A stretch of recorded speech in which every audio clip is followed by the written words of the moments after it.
E em Apocalipse 2 diz assim, versículo 8: Ao anjo da igreja em Esmirna escreve: Essas são as palavras daquele que é primeiro e o último, que morreu e tornou a viver. Conheço as suas aflições e a sua pobreza, mas você é rico. Conheço a blasfêmia dos que se dizem judeus, mas não são, sendo antes sinagoga de Satanás. Não tenha medo do que você está prestes a sofrer. O diabo lançará alguns de vocês na prisão para prová-los, e vocês sofrerão perseguição durante 10 dias. Seja fiel até a morte, e eu lhe darei a coroa da vida. Aquele que tem ouvidos, ouça o que o Espírito diz às igrejas. O vencedor, de modo algum, sofrerá a segunda morte. Capítulo 22, versículo 20.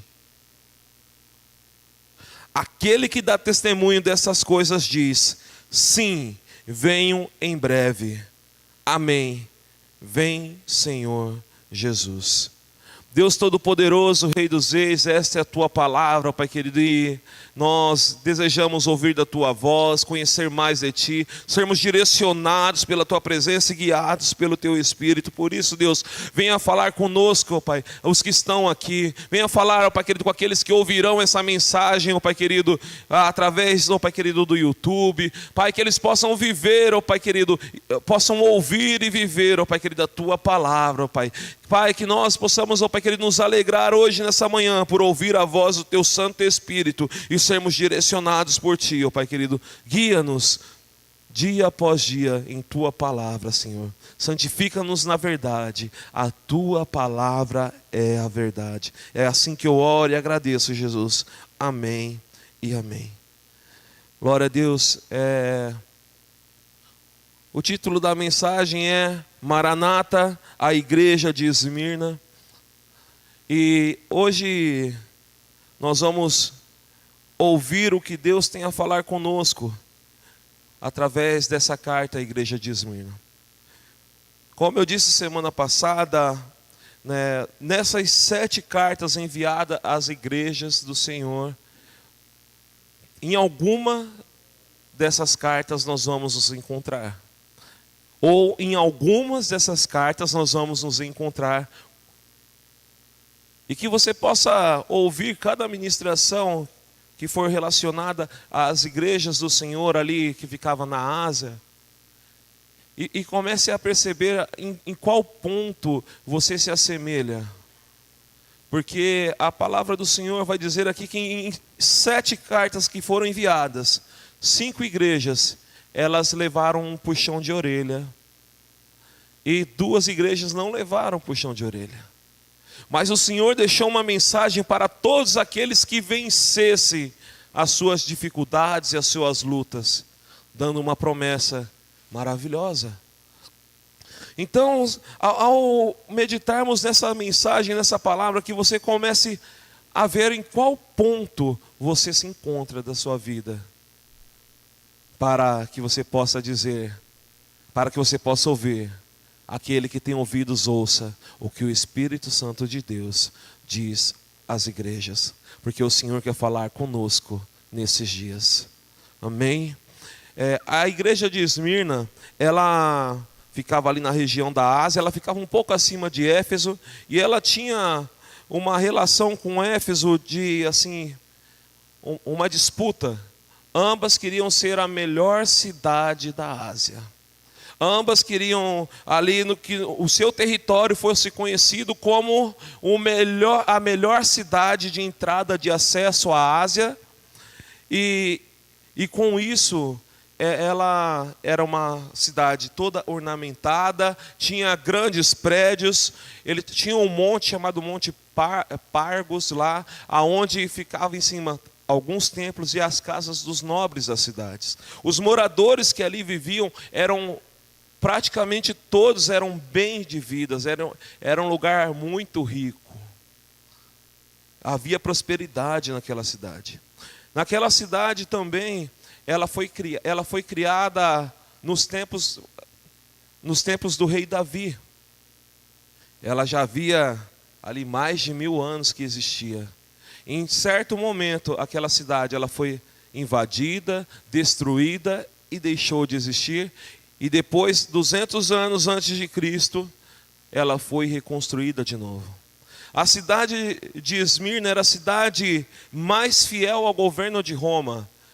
Antes de Roma construir todo o seu império, ali no período do século I, Esmirna já era fiel a Roma, fiel aos governantes, aos imperadores de Roma, já pagavam tributos. Foi uma cidade em que pediu para si para que fosse construído um templo a Roma.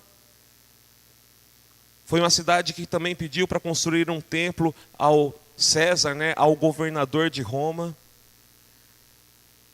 Era uma cidade que vislumbrava sempre ter glória. Em Esmirna também tinha os jogos atléticos, que nós conhecemos hoje como Olimpíadas. Lá era disputado as Olimpíadas da época. Era uma cidade contemporânea, uma cidade em que tinha todos os recursos necessários.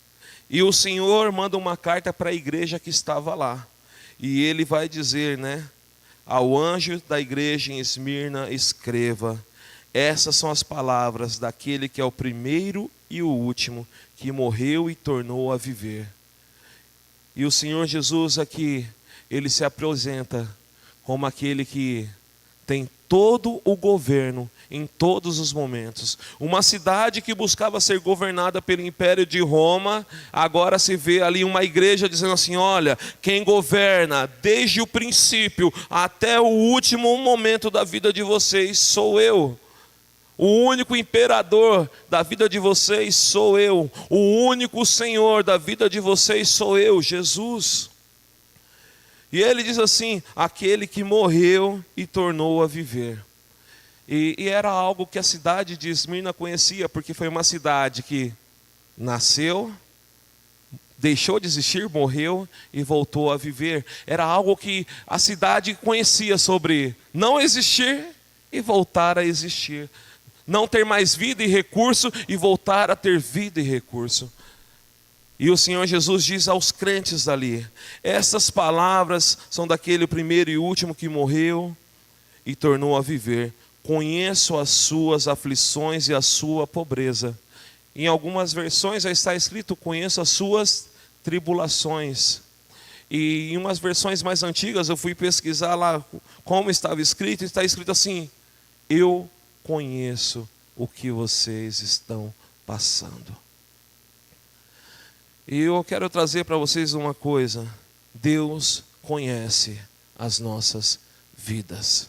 O Senhor conhece aqueles que lhe são seus. O Senhor conhece as nossas lutas e dificuldades, porque o Senhor na igreja anterior ele diz assim: eu sou aquele que anda no meio da igreja. O Senhor é aquele que anda, Ele anda no meio das nossas vidas. Ele conhece a nossa história, Ele conhece a nossa trajetória, Ele vislumbra o nosso futuro. O Senhor, Ele em nenhum momento está distante de nós. E lá no livro de Timóteo, eu vou ler o que está escrito lá, 2 Timóteo. Se você puder, deixa marcado já o livro de 2 Timóteo, que eu acredito que a gente só vai voltar nesses textos.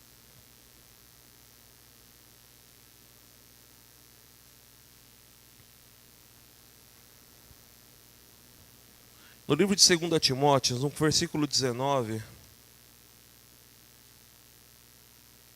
vai dizer assim: entretanto, o firme fundamento de Deus permanece inabalável e selado como esta inscrição: o Senhor conhece quem lhe pertence. E afaste-se da iniquidade todo aquele que confessa o nome do Senhor. O Senhor conhece aqueles que lhe pertencem. O Senhor sabe as necessidades dos seus filhos. E Ele estava falando isso para uma igreja que passava muita necessidade naqueles dias. Porque a igreja de Esmirna, ele diz, que ele conhecia a pobreza deles, mas você é rico. Eu acabei de dizer que a cidade de Esmirna era uma cidade muito rica. Era uma cidade que vislumbrava a glória em todo o tempo. Mas a igreja de Esmirna era uma igreja pobre na sua situação financeira. Era uma igreja que era perseguida o tempo todo. De todas as cartas que nós vamos ver aqui, provavelmente essa foi a igreja que mais foi perseguida pelos seus inimigos. Ela era perseguida porque ela adorava um único Senhor. E hoje não é diferente no mundo cristão. Os cristãos estão sendo perseguidos porque adoram um único Senhor e reconhecem que Ele é o Senhor da sua vida e reconhecem que todas as coisas foram criadas por Ele. Sem Ele, nada do que existe teria sido feito. E nós colocamos os valores do Senhor à nossa frente. E quando nós colocamos os valores do Senhor à frente de tudo aquilo que o mundo pode nos dar, o mundo vem contra a sua igreja. Alguns dos fiéis, dos santos, aqueles que buscavam o Senhor, eram comerciantes, eram homens de alta posição, mas quando eles falaram, eu renuncio esse governo, eu não vou mais dizer que César é o meu Senhor, eles perderam as suas posses. Eles eram cristãos que olhavam para o Senhor e diziam como nós cantamos hoje, eu não preciso de riquezas para adorar ao Senhor. Eu não preciso dos meus bens para celebrar ao Senhor. O que eu preciso é da presença dEle. Então, se o imperador vier aqui na minha frente e falar que eu tenho que me prostrar diante dEle para que eu possa continuar com os meus bens, eu vou me prostrar diante do meu Senhor e Salvador Jesus Cristo, mas diante de César eu vou permanecer de pé. E nos dias de hoje, o mundo irá nos levar e nos conduzir a um momento em que você vai ter que dizer, Jesus é o Senhor ou as riquezas deste mundo é o Senhor? Jesus é o Senhor ou os governadores deste mundo é o Senhor? Jesus é o Senhor ou a entidade que governa determinada região é o Senhor? Quantos missionários cristãos da igreja que vivem hoje estão em países em que eles chegam em determinado momento que eles vão falar assim, ó, negue a Jesus ou você vai perder a sua vida. E eles só têm uma coisa a dizer, eu me rendo aos teus pés. Eu me entrego aos pés de Jesus, mas não me curvo a nada neste mundo a não ser o meu Deus. Vai chegar momentos, talvez aqui no Brasil, em que nós vamos ter que ser provados como foi a igreja de Esmirna. E qual vai ser a resposta de infidelidade ao seu Senhor e Salvador? A nação que era mais fiel a Roma era Esmirna. E os crentes fiéis viviam ali e declaravam a sua fidelidade ao Senhor. Até onde você está disposto a levar a sua fidelidade diante do Senhor? Porque eles tiveram tudo tomado. Ali no monte em que eu disse, Monte Pargos, em uma vez foram jogados do alto do monte mais de 1.200 cristãos. Depois, em uma outra vez, diz a história, que foram lançados do alto do monte 800 cristãos, que não se curvaram diante de César. A pergunta hoje é, a quem nós nos curvamos? A quem nós nos dobramos? A quem nós vamos nos render? Nós vamos nos render em deixar de falar do amor de Jesus por causa de um trabalho? Vamos nos render a falar do amor de Jesus e declarar que Jesus é nosso Senhor por causa de amigos? Vamos deixar de falar do Evangelho do Senhor porque temos vergonha de como chegar na pessoa? Vamos deixar de falar do Evangelho do Senhor por não saber se eles vão receber ou não? Aquela igreja não tinha vergonha de declarar quem era o seu Senhor. Que eu e você não possamos ter vergonha de declarar quem é o nosso Senhor, mesmo que isso possa trazer danos aqui nessa terra, porque o Senhor é mais importante do que todas essas coisas, e Ele vai poder dizer: olha, eu conheço a sua luta, eu conheço as suas tribulações, eu conheço o quanto tem apertado vocês, eu conheço o quanto o mundo tem te empurrado e te imprensado contra a parede, mas você depende de mim, e portanto você é rico.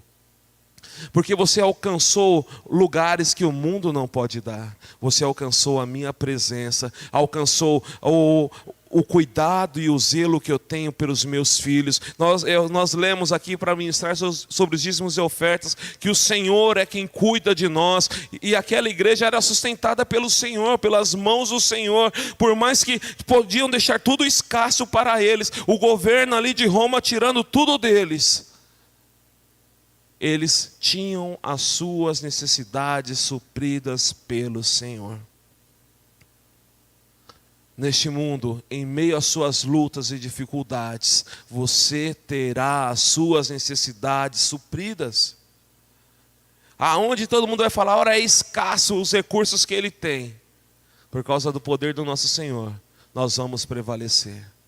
A igreja do Senhor, ela não acabou. Ela não acabou, ela prevalece até hoje. E eu e você, como igreja do Senhor, vamos prevalecer até aquele dia em que Ele virá e irá nos resgatar e nos levar para Ele. E todas as necessidades que nós sofremos neste mundo não há de se comparar, como diz o apóstolo Paulo, com a glória que há de vir. Portanto, mantenha-se firme no meio das suas dificuldades e adversidades, porque chegará o dia em que você e eu viveremos com o nosso Senhor. Não aceite os manjares e as ofertas que o mundo vai te dar. Por diversas vezes o imperador de Roma pegou esses homens da igreja e levaram diante dele: nega Jesus e nós vamos restituir tudo o que vocês têm. E eles permaneceram fiéis até a morte. E diz mais a palavra do Senhor: mas você é rico, conheço a blasfêmia dos que se dizem judeus, mas não são. Conheço a blasfêmia dos que se dizem judeus, mas não são, sendo antes sinagoga de Satanás. Um dos maiores perseguidores da igreja do Senhor naquele tempo eram os judeus. Você vai ver o apóstolo Paulo pregando. Vamos começar. Você vai ver Pedro pregando e João, e eles curam ali aquele homem na porta da igreja, no lado do templo, que chamava Porta Formosa lá. E ele diz: não tenho ouro nem prata, mas o que eu tenho eu te dou. E daí eles fazem aquele milagre, daí os judeus vêm e começam a criticá-los e levam à prisão. Você vai ver que os judeus perseguiam a igreja. Você vai ver o apóstolo Paulo começa a pregar. Daí chega um momento que ele fala assim: e Deus me levou a pregar para os gentios, porque os judeus perseguiam a igreja. E daí eles saíram pregando para os gentios. E em cada cidade que eles iam, existiam comunidades judaicas. E você vai ver Paulo ali sendo perseguido todas as vezes pelos judeus. Você vai ver na igreja de Éfeso, ali no livro de Atos vai dizer que ele começou a pregar numa sinagoga, e daí os judeus começaram a persegui-lo, e ele começou a pregar na escola de Tirano. Os judeus por muito tempo perseguiram a igreja do Senhor. E o Senhor Jesus vai dizer ali que aqueles homens que viviam nas sinagogas, geralmente eram os fariseus, os escribas, os doutores da lei. E que eles eram hipócritas, porque eles eram legalistas, eles olhavam para a lei, decoraram a lei de cima a baixo, mas quando eles tinham que cumprir a lei, eles usavam as suas tradições para deixá-las de cumprir. Mas quando era referente ao povo, aqueles que não eram doutores da lei, eles empunhavam a lei e diziam: vocês não seguem. E esses fariseus se reuniam, esses judeus se reuniam em sinagogas. E nas sinagogas eles leem a palavra. Você vai ver isso quando Jesus é convidado lá e ele lê o livro de Isaías, né? Ele diz: e essa palavra se cumpre hoje. Ele vai lá e lê um texto da palavra de Deus, né? E você vai ver que na sinagoga eles liam o texto, faziam as suas orações, as suas rezas. encerravam-se ali. E daí o Senhor está dizendo que esses judeus que perseguiam a Cristo, perseguiam a igreja, eles estavam ali perseguindo a igreja de Esmirna. Eles eram aqueles que eram para ter a palavra de Deus dentro dos corações deles. Mas eles perseguiam a igreja, vai dizer a palavra do Senhor, tentando colocar as obras, as leis judaicas no meio do culto cristão. O primeiro concílio da igreja foi para dizer o que um novo convertido, o gentil podia ou não fazer. Porque eles estavam tentando colocar no meio do povo que se convertia a circuncisão. Irmãos, e esses judeus, aqui na igreja de Esmirna, o Senhor vai dizer assim, olha, quando eles se reúnem nas suas sinagogas, eles não se reúnem para louvar o meu nome, ou para meditar na minha palavra, ou para fazer as suas orações a mim. Quando eles se reúnem nas suas sinagogas, eles são, ali como ele diz, sinagogas de Satanás. Eles entram ali para maquinar o mal contra a minha igreja. E hoje, esses que eram para ser os cristãos da época, os primeiros cristãos eram que perseguiam a igreja. E no dias de hoje, quantas pessoas que eram para ser aqueles que buscam a presença de Deus, que servem ao Senhor, dentro das igrejas, estão sendo verdadeiras sinagogas de Satanás, tentando, dentro das igrejas, minar o evangelho do Senhor. A palavra do Senhor é declarada e eles tentam colocar coisas que não vêm do Senhor. Quantas pregações e ministrações existem aí, em que Jesus não faz parte dela. Aliás, até faz parte dela, para dizer que Jesus vai dar tudo aquilo que eles querem. Mas a essência de Jesus, que diz em sua pregação, dizendo assim, arrependam-se porque é chegado o reino dos céus, não é pregado. Quantas igrejas estão sendo aí verdadeiras sinagogas de Satanás, porque as pessoas estão entrando pela sua porta e não conhecem o Senhor da igreja, e não conhecem o Senhor Jesus. Quantas igrejas estão abertas neste mundo, aonde vislumbram a honra, a glória neste mundo, mas essas coisas são passageiras. A glória do Senhor vale mais do que o ouro e a prata. A glória do Senhor vale mais do que suprir as nossas necessidades. A glória do Senhor vale muito mais. E quando nós entendemos isso, nós recebemos dele todas essas coisas. Mas quantas igrejas estão abertas e nas suas reuniões, Cristo Jesus não é pregado? E eu falo igrejas, não os salões que nós conhecemos, mas quantas vidas, pessoas em que conhecemos, em que olham para Jesus e só querem as mãos dele. Olham para Jesus e dizem, você tem que fazer isso, isso, isso e isso para ser abençoado por Deus. Mas em nenhum momento ele fala, você tem que se render aos pés de Jesus. Você tem que olhar para o Senhor e Salvador e confessar os seus pecados. Não fala que você tem que confessar as suas culpas uns aos outros para que sejam sarados. Não fala que o Senhor Jesus, quando ele morreu naquela cruz, ele levou de uma vez por todas as nossas maldições. Quantas dessas pessoas estão pregando as maldições sobre a vida das pessoas? Você, igreja do Senhor, permaneça firme no seu propósito, de olhar para o seu Senhor e seu Deus e dizer que Ele é tudo o que você necessita. De olhar para o seu Senhor, seu Deus, e ver neste momento pessoas que se levantam como sinagogas de Satanás contra o Evangelho, que não ministram o Evangelho, e você possa se manter firme, porque estes mesmos se levantam contra a igreja verdadeira. Estes mesmos se levantam contra a igreja do Senhor nesses dias, que tem pregado sobre arrependimento. Uma igreja que não prega arrependimento é uma igreja que não conhece o seu Senhor. Uma igreja que não prega o nascer de novo é uma igreja que não conhece o seu Senhor. É necessário que nasçamos de novo. É necessário que possamos nos arrepender para que possamos nos achegar ao Filho de Deus. É necessário que confessamos Ele como nosso Senhor e Salvador para que possamos receber a filiação de Deus. É necessário que, se ouvimos o Espírito de Deus, se seguimos o Espírito de Deus, andemos nele dia após dia. É necessário que abandonemos as obras da carne. É necessário que nas nossas reuniões nós possamos conversarmos uns com os outros e sempre mencionar que Cristo é o nosso Senhor, que Cristo é o nosso Salvador, que sem Ele nós não podemos viver. É necessário que a igreja expresse quem é Jesus. E que Ele é o alvo da sua vida e da sua adoração e da sua devoção. Aqueles judeus, talvez alguns desses ainda se dizendo cristãos, naquela época, eram os que oprimiam a igreja. Se levantavam, que denunciava, está formando uma igreja ali que prega Cristo como centro, está pregando ali como centro de todas as coisas, e daí eles falavam, ali se reúne uma igreja, e esses cristãos eram levados a prisões. E diz mais a palavra do Senhor: não tenha medo do que você está prestes a sofrer, o diabo lançará alguns de vocês na prisão para prová-los, e vocês sofrerão perseguição durante 10 dias. Não tenha medo. Quando você for cobrado de quem é Cristo na sua vida, declare quem Ele fez na sua vida. Como Ele te chamou, como Ele te trouxe para viver com Ele, como Ele te resgatou.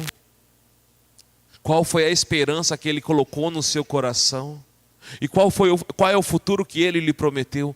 Não tenha medo quando for cobrado disso.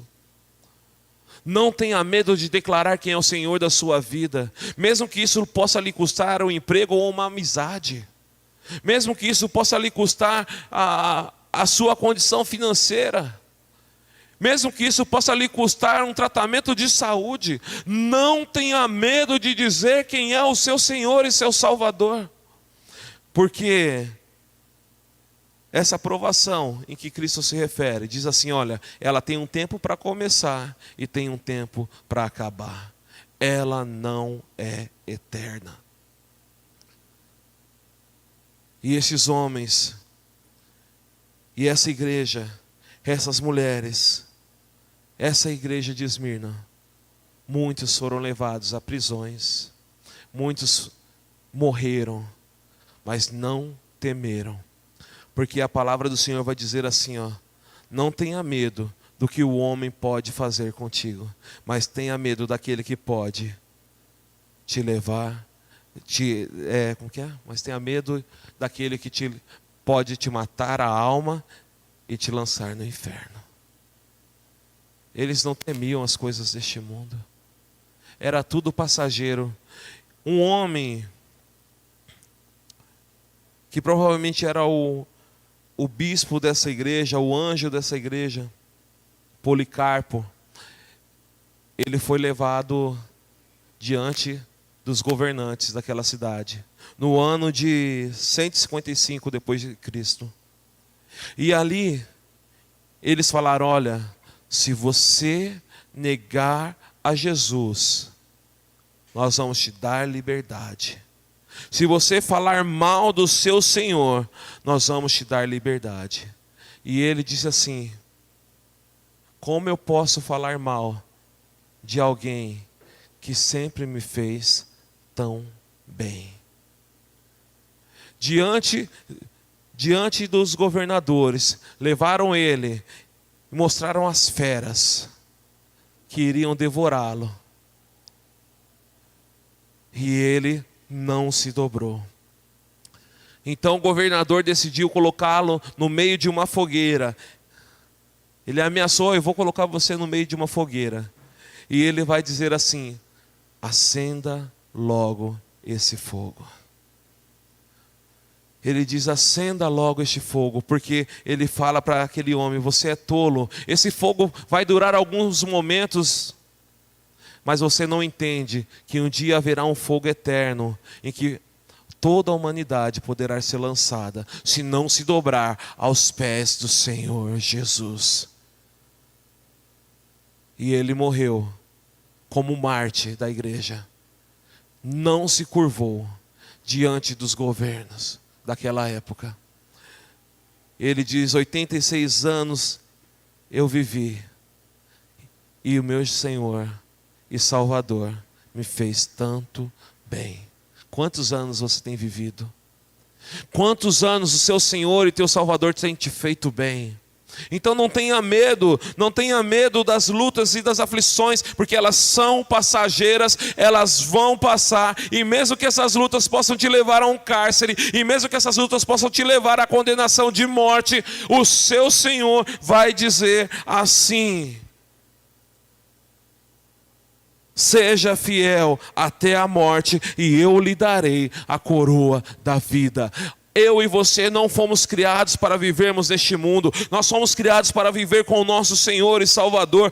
A palavra do Senhor vai dizer a respeito de Abraão, dizendo assim: olha, ele não tinha pátria neste mundo, porque ele sabia que a sua pátria era celestial. Abraão andou como um nômade nessa terra, rumando para a sua pátria celestial. Você vai andar, viver nessa terra, rumo ao lugar celeste, rumo à presença do Senhor, para viver na presença do seu Senhor e Salvador. Então é hora de despertarmos para Deus e dizer o quanto precisamos dele, e que nada neste mundo pode nos comprar. Nós não vamos nos vender por nada, nós não vamos mentir para obter algo bom aqui neste mundo. Nós vamos falar a verdade, mesmo que nos cause dano, para que no dia derradeiro, quando ele vir sobre as nuvens dos céus, nós possamos nos encontrar com o nosso Salvador.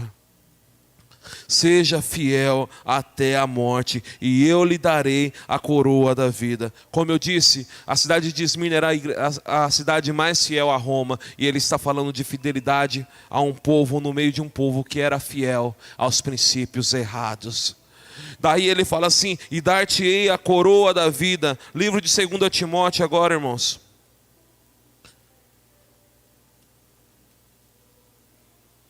Capítulo 4.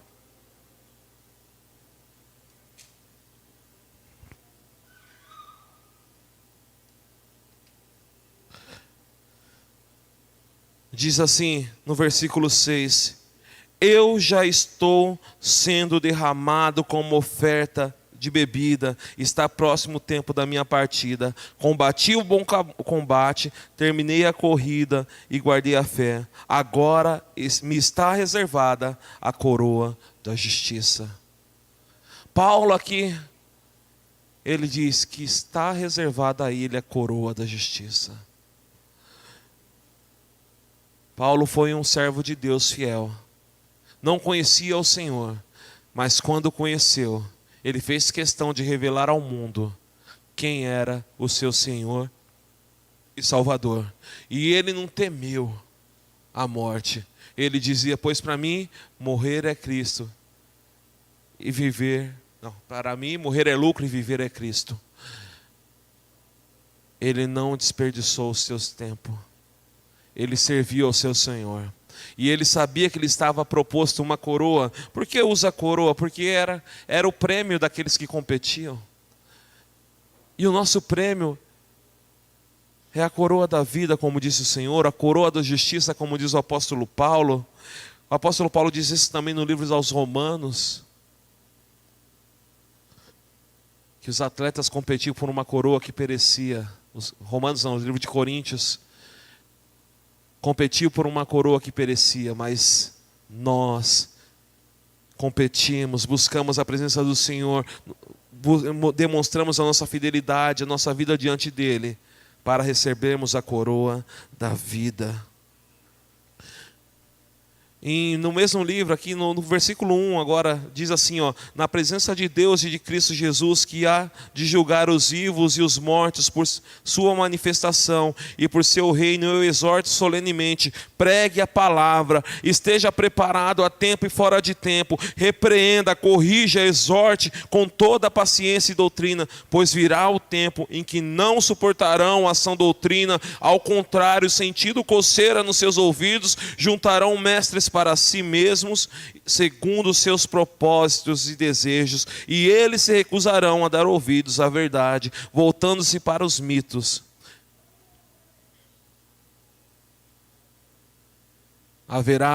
Chegará o tempo em que não suportarão a sua doutrina, e esse tempo chegou. Quantas pessoas, quando você vai falar de Jesus, vai falar daquilo que o Senhor Jesus diz como verdade dentro da igreja, e ela diz assim: eu não entendo bem assim. Eu não acho que é assim.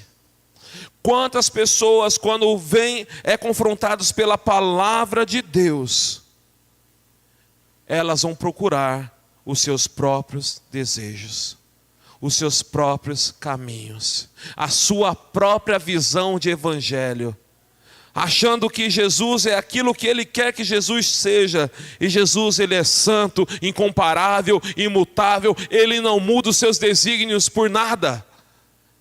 Ele prevalece como Senhor.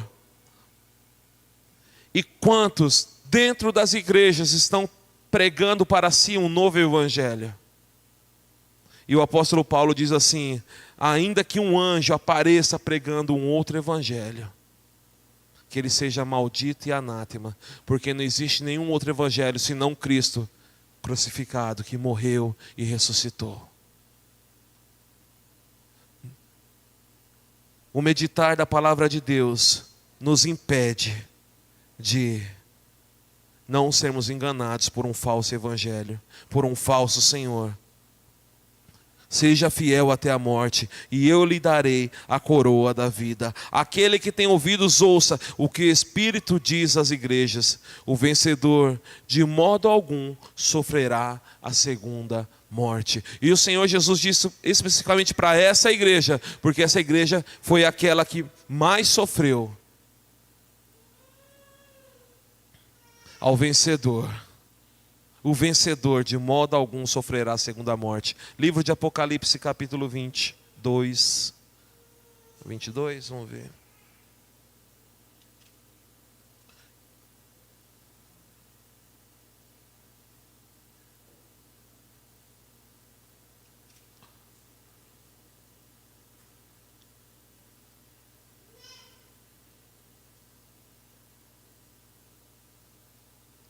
É o capítulo 21, irmãos, versículo 1. Vai dizer assim, a partir do versículo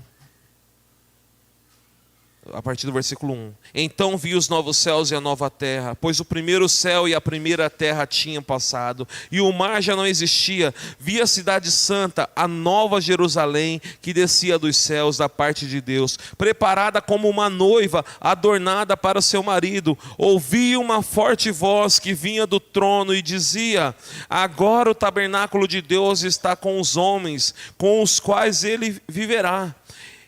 E eles serão os seus povos, o próprio Deus estará com eles e será o seu Deus. Ele enxugará dos seus olhos toda a lágrima. Não haverá mais morte, nem tristeza, nem choro, nem dor, pois a antiga ordem já passou. Aquele que estava sentado no trono disse: estou fazendo novas todas as coisas. E acrescentou: escreva isso, pois essas palavras são verdadeiras e dignas de confiança. Disse-me ainda: está feito. Eu sou o Alfa e o Ômega, o princípio e o fim. A quem tiver sede, darei de beber gratuitamente da água da vida.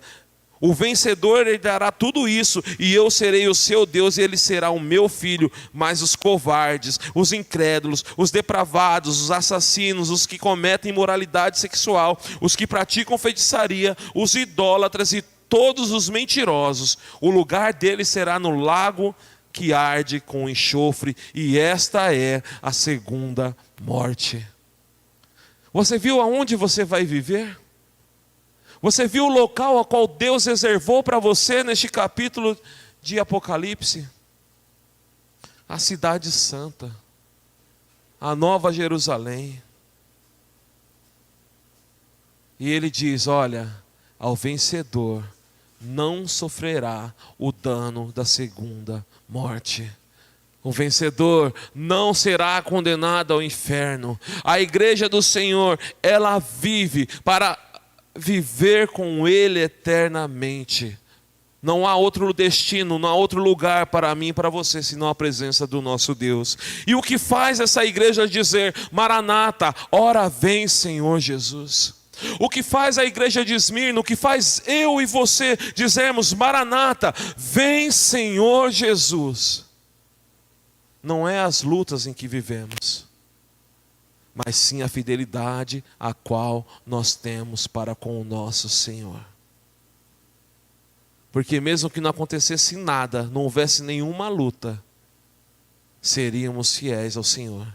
E com as lutas, somos fiéis ao Senhor. Nas adversidades, somos fiéis ao Senhor. Nós não fugimos de dizer que Jesus é o nosso Senhor, que Ele é o nosso Salvador. Nós vamos poder dizer um dia como Policarpo, como poderemos falar mal de um Deus, de um Senhor, de um Rei que tanto me amou. O que nos faz dizer Maranata, ora vem, Senhor Jesus, é saber que um Deus poderoso se fez em forma de homem. Ele não usurpou de ser igual a Deus, mas antes se humilhou até a morte, e morte de cruz, e ressuscitou, e lhe foi-lhe dado todo o poder, e sobre ele está todo o governo, e foi-lhe dada autoridade.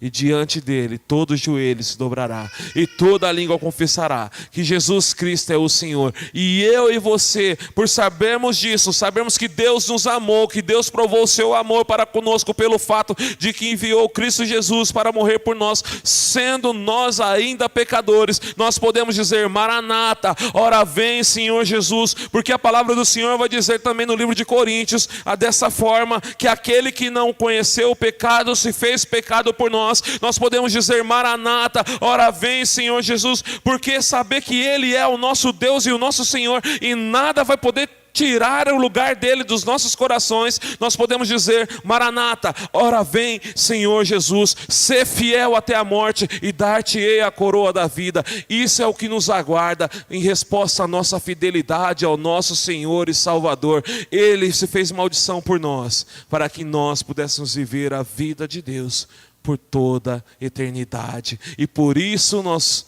podemos dizer Maranata, porque um Deus que nos amou, Ele é digno de toda a nossa fidelidade. Um Deus que se entregou na cruz é digno de toda a nossa fidelidade. Um Deus que ressuscitou é digno de toda a nossa fidelidade. Um Deus que é o nosso Senhor e nada mais neste mundo pode governar as nossas vidas, é digno da nossa fidelidade. Aquele que é o primeiro e o fim, aquele que é o alfa e ômega, é digno da nossa fidelidade. O que podemos viver então é poder dizer: somos dependentes de um Deus vivo. Somos dependentes de um Deus que conhece a nossa vida, conhece a nossa história, diz que as nossas lutas neste mundo, ela terão um fim. E também diz que quando vencermos tudo isso aqui, está reservado para nós um lugar junto a Ele. E a competição vai ser grande lá, irmãos, porque o pastor Valdineres falou que vai sair correndo para encontrar Ele, e eu acredito que todos nós vamos sair correndo ao encontro do nosso amado, porque a palavra do Senhor no capítulo 22 de Apocalipse vai dizer assim, ó: o Espírito e a noiva dizem, vem. Maranata, ora vem Senhor Jesus. Que você, como igreja do Senhor, possa declarar: vem Senhor Jesus, porque eu quero viver contigo.